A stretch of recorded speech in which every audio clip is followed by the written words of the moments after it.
I am a horror film actor. My master said I could only make 49 films in my lifetime. If I made one more, my life would be in danger. So, after finishing the 49th film, I retired from acting.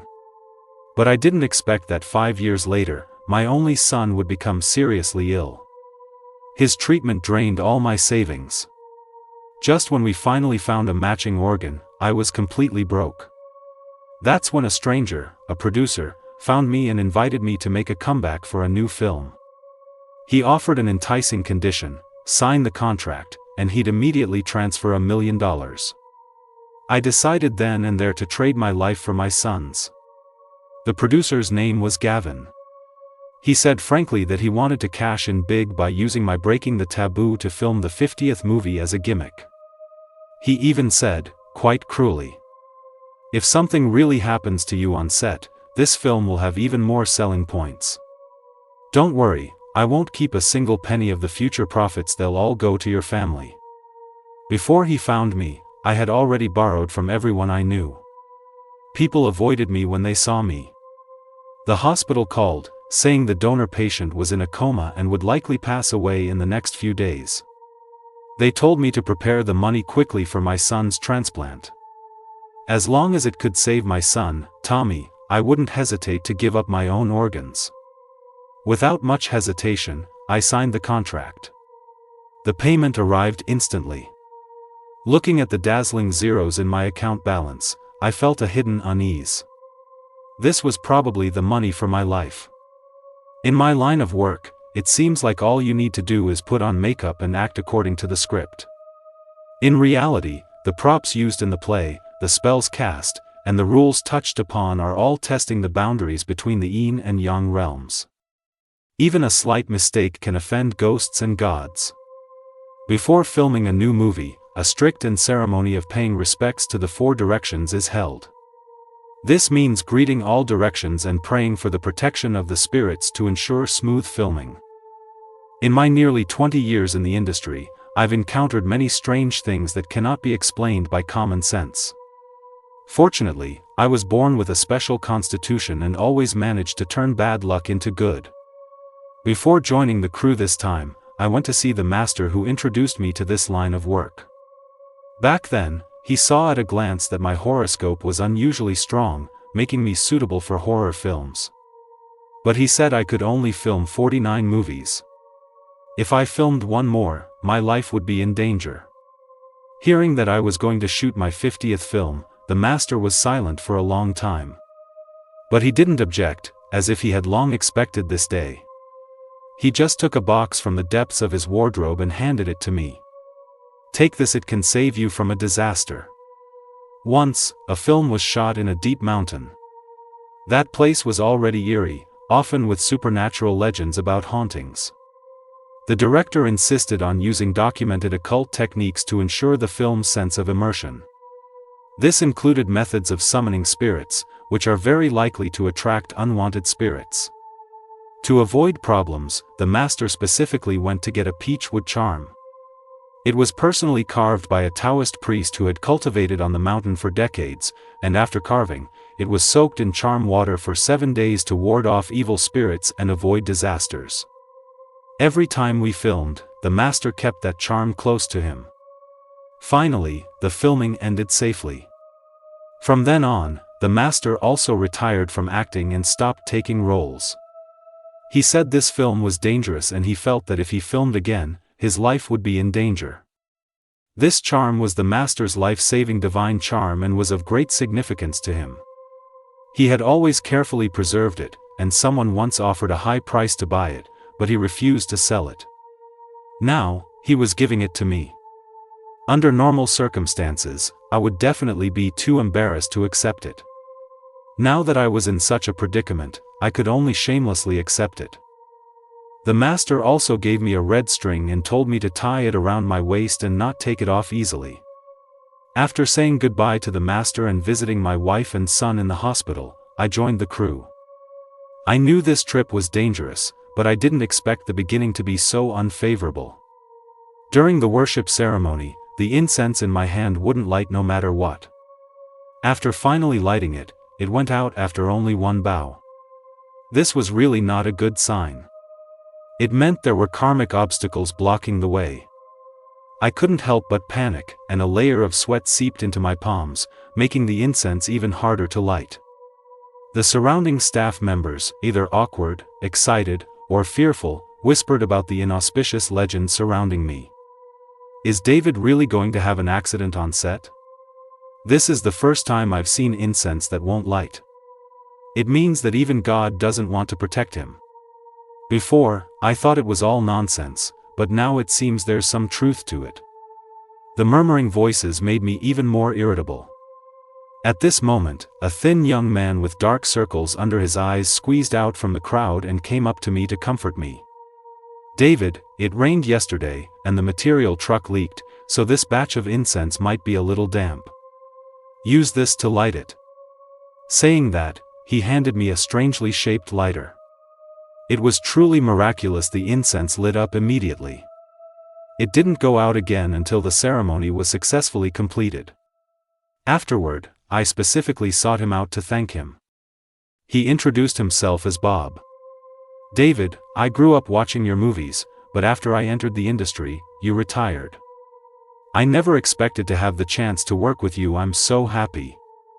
Bob was a humble production assistant. Other staff members didn't even look up when they saw him, only he himself nodded and bowed submissively.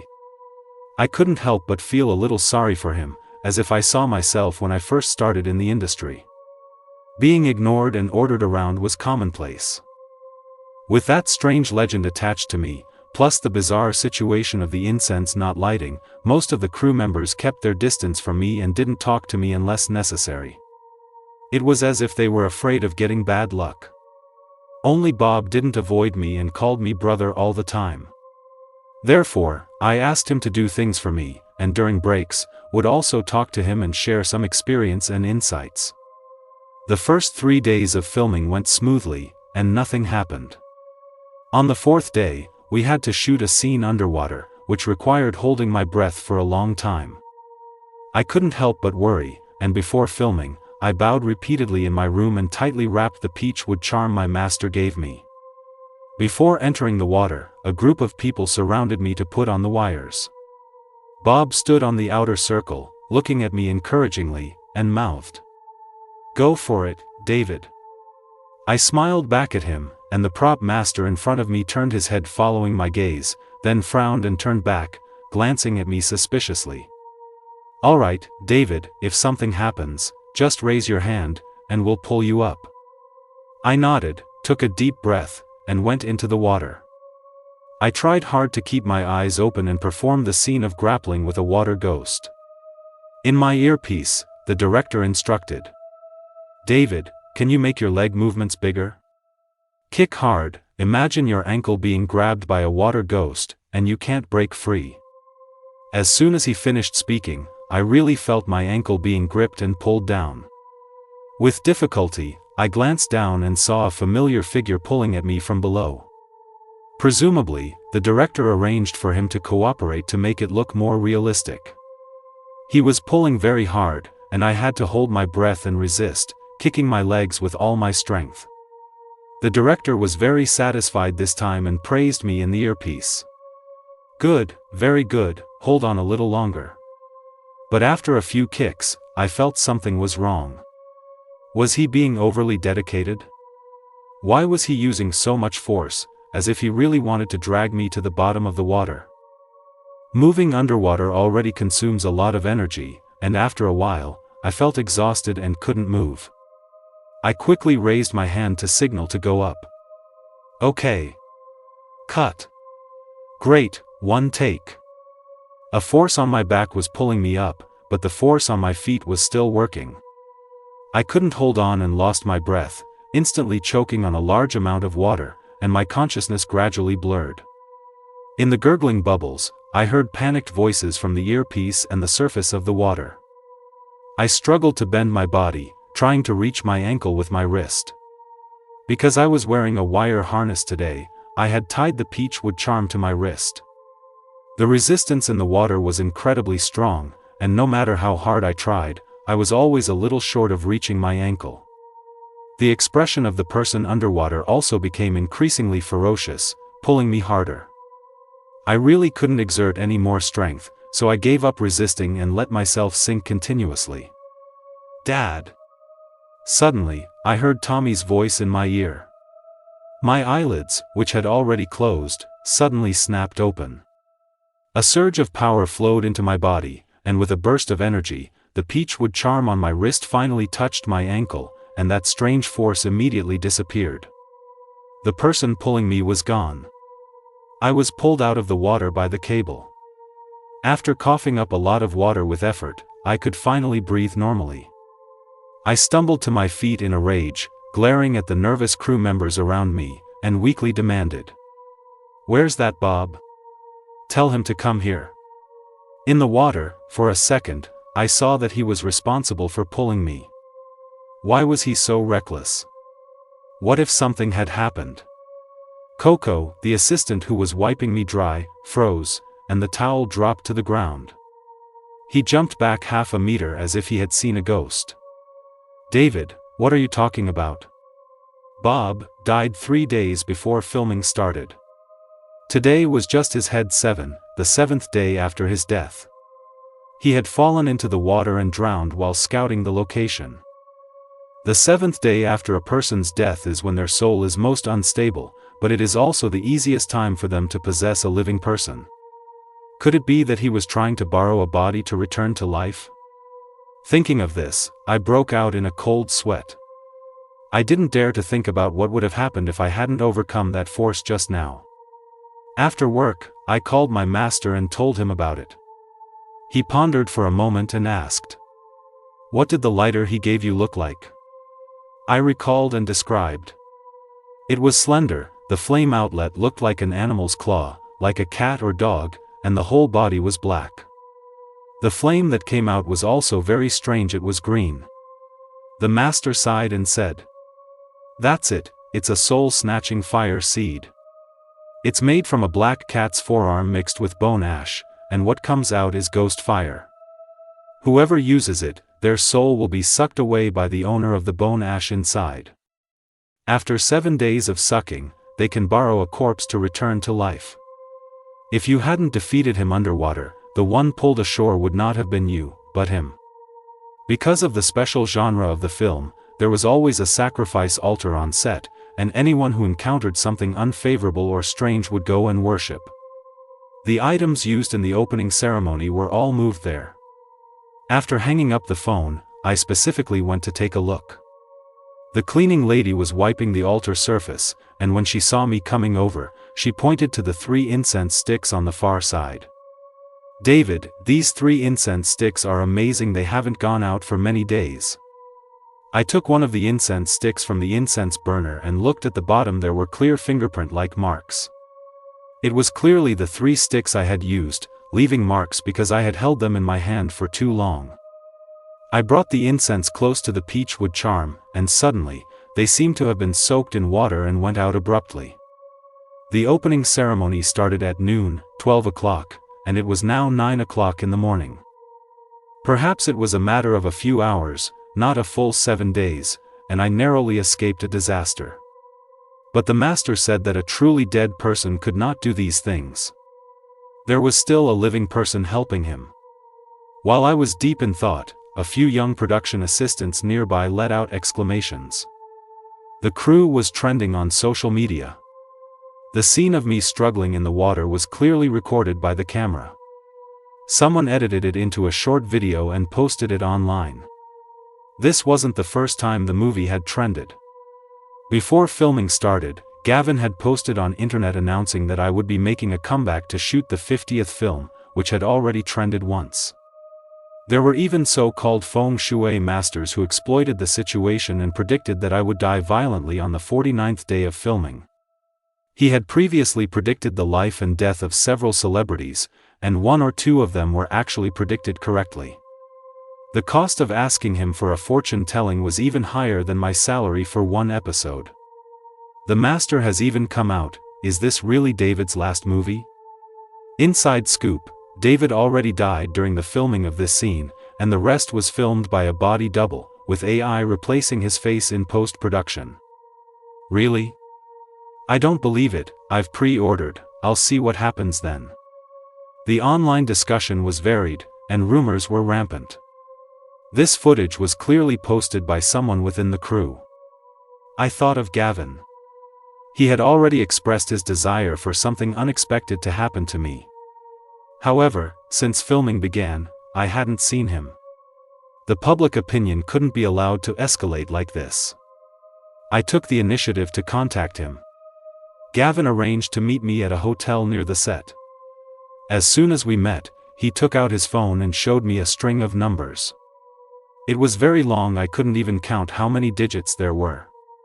"David, do you know what this is?" I shook my head. He smiled, showing all his teeth, his voice filled with unconcealed excitement. "It's our movie's pre-sale amount. It's already 300 million. Due to the sensitive subject matter, this movie couldn't be shown in theaters. Gavin had negotiated a partnership with a video website and it would be streamed online. It would be a paid premiere, costing $6 per view during the pre-sale period, and would increase to $12 after the official release. Many viewers chose to pre-order. So don't worry about what's being said online. True or false, having a topic is a good thing, it's advertising for us. I won't shortchange you on the promised profit share, you just need to film well." In addition to the $1 million fee, Gavin also promised to give me a 1% cut of the subsequent online revenue. As of now, that's already over $1 million. Money is a good thing. Tommy's post-surgery care and recovery also require a lot of money. I couldn't argue anymore. Before leaving, I asked him, "Do you know Bob?" He raised his eyebrows slightly and didn't deny it. "Yes, I know, the unlucky kid who fell into the water before filming started. I found someone to perform a ritual for him today, and his family has been compensated. Don't worry." I told him about seeing him in the water and the strange 3 incense sticks. His expression was first surprised, then a little disdainful. "Are you suspecting me? Come on, if it were me, why would I let something happen to you at the beginning of filming? I'd definitely wait until it's almost finished. Could it really be like what's being said online, getting an AI to replace your face? That would be really expensive." Seeing my unpleasant expression, he stopped. He laughed it off, saying he was just joking. His suspicion was temporarily ruled out. But I couldn't be happy. This meant that there were still potential dangers lurking around, and I didn't know when they would strike me down. On the way back to the crew, my master called again. He reminded me that the soul-snatching fire seed had been burning for many days, and a large part of my vitality had been absorbed. Now I was lacking in yang energy and my body was very weak. It was very easy for unclean things to possess me, and I needed to be extra careful. Immediately after, my wife also sent a message. The donor patient had passed away, and Tommy was about to have surgery. I returned to the film set. Next, we were going to shoot a few scenes in a cemetery. To my surprise, it wasn't a set. The director's team actually found a mass grave site and intended to shoot there using the real location. I was extremely dissatisfied. The resentment of those who have not been properly buried is particularly strong. With my current weak and yang deficient state, going directly to their graves and causing trouble was no different from a sheep entering a tiger's den. The director directly brought up Gavin to pressure me, saying that he requested this. He also planned to use this as behind-the-scenes footage and promotional material to post online. I was silenced again, completely understanding that my greedy desire to live was purely unnecessary. The filming was scheduled for midnight the next day. I had given up on life and could only tie the peach wood charm tightly. Fortunately, before filming started, my wife sent good news that my son's surgery was successful and he had woken up. I told her that although I didn't know who the donor patient was, I was grateful to her or him for giving Tommy a new life. I asked her to burn some paper money for the other party and set up a memorial tablet in the temple to express our sorrow and gratitude. Filming officially began. There were actually many people on set. Although it was dark, the lighting was sufficient. But I still felt a shiver and a chill down my spine. A bizarre thought flashed through my mind. Were all the people standing densely around me alive? As soon as I entered the cemetery, my waist began to feel hot, and the peachwood charm was trembling slightly, clearly sensing something. An uneasy feeling lingered. First, we shot a scene of fighting with a ghost. Before I was ready, an actor dressed as a ghost suddenly jumped out of a nearby unmarked grave. He pounced directly at me, opening his mouth towards my neck. Subconsciously, I tilted my head to the side to dodge. But I couldn't avoid the pungent smell of decay that rushed at me. The smell was so strong that it made me feel irritable. This ghost was still professionally pressing on me and baring its fangs and claws. I roughly pushed him away and asked unhappily, "Is it necessary for the makeup artist to be so thorough? Do they have to recreate the smell too? Or haven't you showered in days?" He didn't answer, only let out a low growl. An ominous feeling surged in my heart. At this moment, the director's voice came from the earpiece. "David, your performance without a physical object just now felt right, but you got up a little too early. It should be better when we add the actor later. Okay, ghost actor, go on." As soon as he finished speaking, a young man dressed as a ghost walked out from the crowd not far away. I looked at my feet, and the actor who had been laying there was gone. I had seen a ghost. I reached into my clothes and felt for the peachwood charm around my waist. It was already burning hot. Things were really bad. I had to be extremely vigilant for the rest of the shoot. Fortunately, we finished without any major incidents. Before I knew it, 3 hours had passed.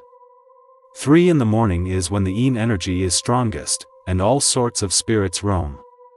Everyone was yawning and tired, and even the prop lights were flickering as if they were about to go out at any moment. "Come on, everyone, cheer up.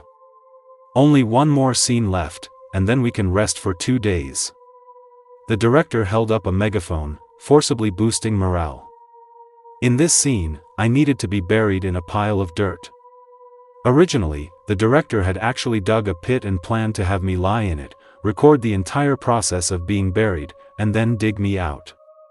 Before filming, Gavin suddenly called.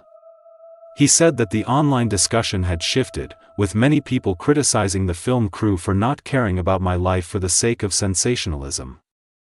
They felt that the underwater scene was very disturbing to watch. Even professionals pointed out that there were clearly safer ways to film underwater scenes now, yet they insisted on putting me at risk, suspecting the crew's motives were impure. Many people even complained to the video website that was going to stream the movie, demanding refunds for their pre-ordered copies. Every penny spent means more danger for David. Gavin didn't care about human lives. But if his profits were affected, he wouldn't dare mess around. So he instructed the director to ensure my safety to prevent public opinion from continuing to deteriorate. The pit that had already been dug was abandoned, and the crew moved to another area to shoot. I didn't have any scenes for the first few shots, so I stayed near the large pit to catch my breath. Lighting a cigarette, I took a moment to check the online comments. After being in the industry for so many years, although I wasn't a popular actor, I still had quite a few casual fans. They spontaneously organized themselves and reported the trending video from earlier. I was quite touched. "David, it's almost your turn." Coco, the assistant, called out to me from a distance, interrupting my thoughts. I responded, put out my cigarette, and prepared to walk towards the crowd. But suddenly, my foot slipped, and I fell backward, rolling into the pit. The surrounding soil seemed to be attracted to me, covering me up. Everything happened so suddenly that I didn't even have time to react. A thick layer of soil already covered me. I could still hear Coco's anxious voice outside the pit. But I couldn't make any sound. As soon as I opened my mouth, I inhaled large amounts of soil, which was very choking. My legs and feet were also like they were in shackles, unable to move. I thought that since Coco saw me just now, she would find someone to pull me up. As a result, I only heard her shouting loudly.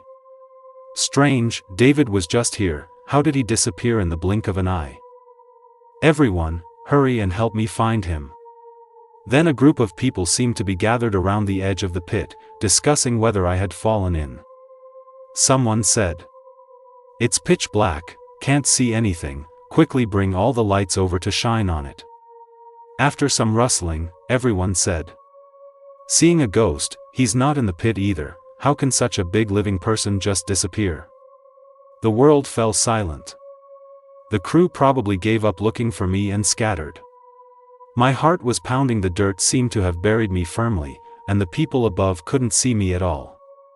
I didn't even dare to breathe heavily with a slight deep breath, the dust on my face was sucked into my nasal cavity. In despair, I suddenly felt a little relieved on my body. The soil was being cleared away little by little. My stiff limbs and face gradually regained flexibility as the weight decreased. I thought everyone had finally found me. But when I opened my eyes to look closely, I found that I was surrounded by a circle of terrifying-looking mummies.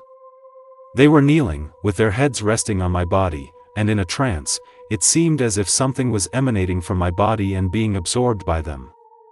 I don't know if it was my hallucination, but the one closest to me seemed to be growing flesh and blood. They were feeding. Immense fear turned into strength, forcefully breaking through the restraints. I tore off the peachwood charm from my waist and wildly waved it. The mummies in its path all fled in panic. But as soon as the peachwood charm moved slightly away, they pounced again like bloodthirsty leeches. The peachwood charm in my hand trembled violently because of this. But I found that as the number of times I circled closer increased, those mummies gradually retreated, and some disappeared into thin air directly. Only the one closest to me remained. I placed the peachwood charm on its skull, and it trembled and resisted like a wild beast. Finally, it was no match for the specially blessed artifact and instantly turned into a pile of gray powder. My body also completely recovered, and I breathed a sigh of relief and stood up. Suddenly, with a crack, the peachwood charm split into two halves. I knew its mission was complete. Filming was only halfway through. I didn't know how much longer I could last. I'd just take it one step at a time. I took out my phone from my pocket and called Coco. The pit was quite deep, and I couldn't climb out by myself. I needed her to find someone to pull me up. The phone rang for a long time, but no one answered. I looked up at the pit entrance in despair. At this moment, a head peeked over, looked down, and I quickly turned on the flashlight on my phone and waved it upwards. There was no response. The head quickly retreated and disappeared. I sensed something was wrong and called Gavin again. Within 2 minutes, a few strong young men came with a rope and pulled me out of the pit. After getting out, I simply cleaned myself up. The director probably also sensed that something was wrong and announced that filming was finished for the day. Normally, Coco would have come over by now to help me remove my makeup and change clothes. But at this moment, she was sneaking around everywhere, clearly avoiding me. I walked straight over and asked, "Why didn't you answer the phone? You came over to check, so why didn't you save me?" She dodged my gaze. "I was busy just now and didn't get it." "Check." "Check what?" "You were leaning over the edge of the pit with your head, weren't you?" She denied it firmly. "No, it wasn't me." I pointed to the exaggerated hair clip she was wearing on her head. "I saw it, it was you." She panicked, pushed me away, and turned and ran. I grabbed her, and as we struggled, something fell out of her pocket. It was the soul-snatching lighter that Bob had used on me before. "It's all because of you that Bob died." Seeing that her scheme was exposed, Coco's face changed suddenly, and she furiously pointed at me and cursed. He didn't even want to be on the crew anymore. He wanted to go home and find a stable job and then marry me. But then he saw in the group chat that you were making a comeback, and he immediately signed up to join the crew, but something happened before he even got to see you. She said that Bob hadn't died immediately. He had been in a coma in the hospital for many days. Coco found a medium and wanted to borrow a body for Bob while he hadn't completely left the mortal world. Her first thought was me. So, she collected Bob's hair and had the medium make it into a lighter. A medium can also control spirits. He controlled Bob's soul, which had not yet completely dissipated, to carry out the soul-snatching step by step. I thought of the first day I joined the crew, when Coco gave me a drink. The drink tasted very strange, like ashes, bitter with a hint of astringency. She said it was a health drink, made from healthy but unpalatable foods. Looking back now, that must have been a charm potion. After drinking it, I could see Bob. And only I could see him. Coco's gaze towards me was very complex. There was resentment, killing intent, but also something else that I couldn't immediately decipher. She looked at me with a cold, half-smiling, half-crying expression. You must know, 7 days is a very crucial point. It's like that for the dead, and it's the same for Bob, who was living dead. The master said that if he could just hold on for 7 days, he could take your place and return to this world. Everything was going smoothly. But unexpectedly, something happened that no one had anticipated. Bob's will actually interfered and fought against the force controlling his soul. Coco said with confusion and helplessness. He'd rather die himself. After the accident underwater, Bob in the hospital was officially pronounced dead by the doctor.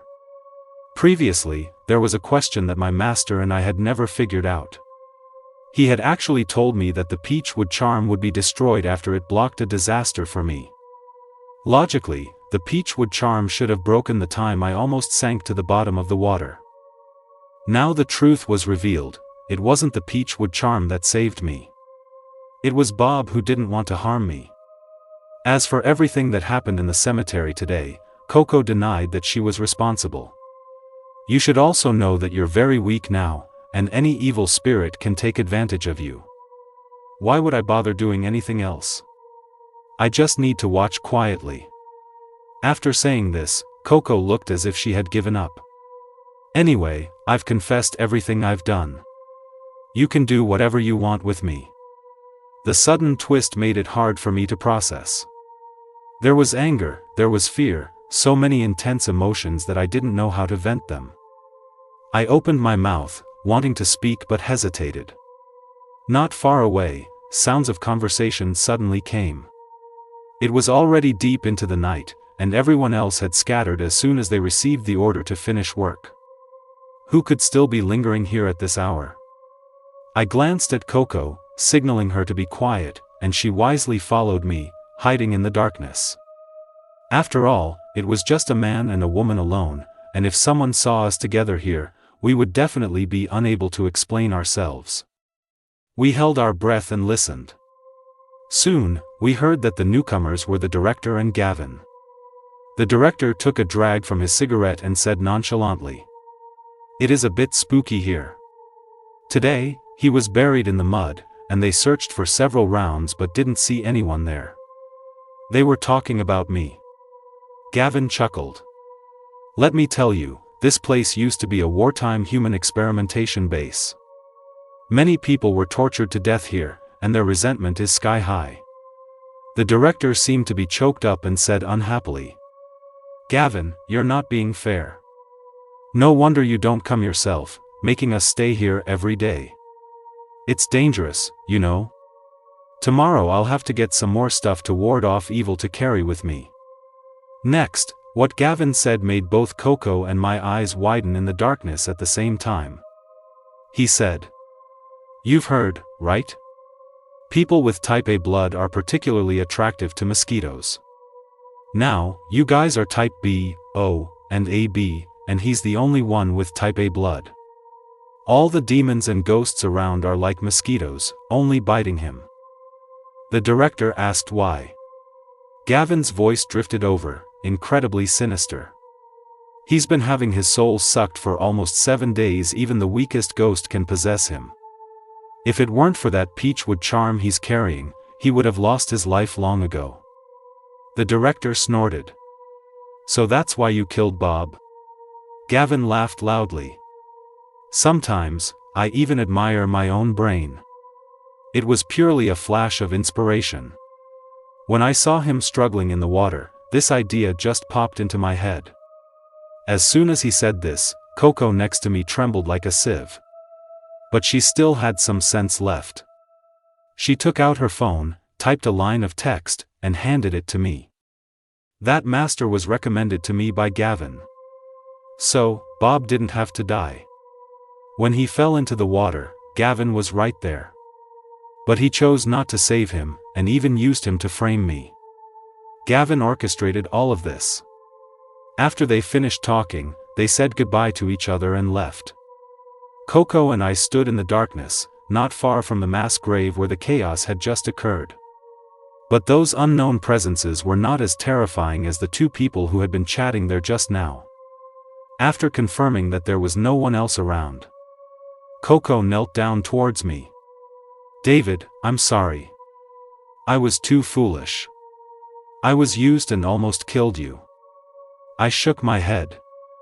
He said himself that he wouldn't let me die at the very beginning. But he wanted to weaken me first so he could control the timing of my death later. Originally, I had thought everything was too simple, only thinking that these disasters were destined. Now it seemed, it was more deliberately done by someone. In that case, I didn't want to compromise so easily. Coco and I left separately and went back to the hotel to rest. I couldn't sleep all night, and as soon as dawn broke, I contacted my master. After listening to me, he suddenly realized. No wonder, the day after you came, someone came to buy the peachwood charm at a high price. At that time, I didn't say I had given it to you, only that it wasn't with me. If that person was as calculating as you say, it would be easy for them to figure out the relationship involved. The master paused, then said. Whether it's a natural disaster or man-made misfortune, I'm afraid your days ahead will be even harder. Tommy's surgery is complete, actually, you can quit filming. I had considered it. However, the surgery was just the beginning of the expenses. Tommy would need a lot of money for ongoing care. Secondly, having been calculated like this, how could I just let it go? Master, you must have a way, right? Well, there is one. After the mass grave incident, the entire crew took a week off. The director and Gavin were nowhere to be seen. Finally, today we were notified that filming would resume. The location was still the mass grave site, and we had to finish shooting the scene where I was buried from last time. The time was still midnight.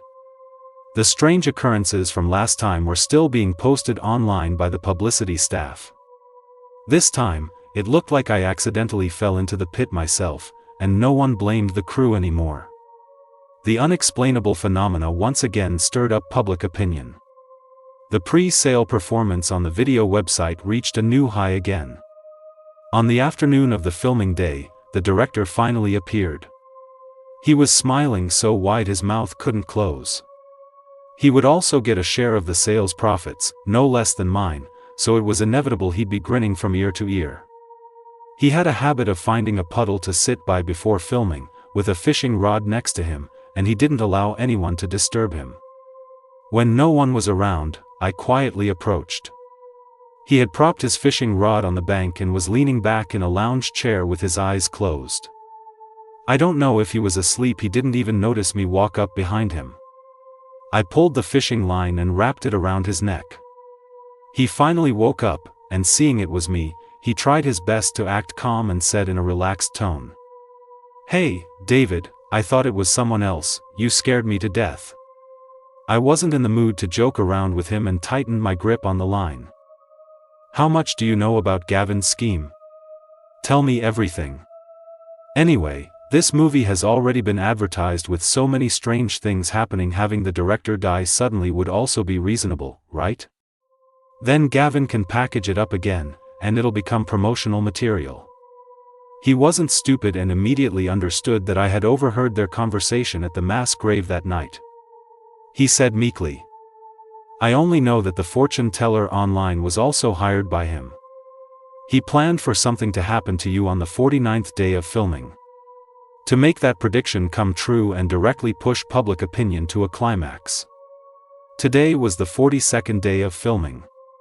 There were exactly 7 days left until the 49th day.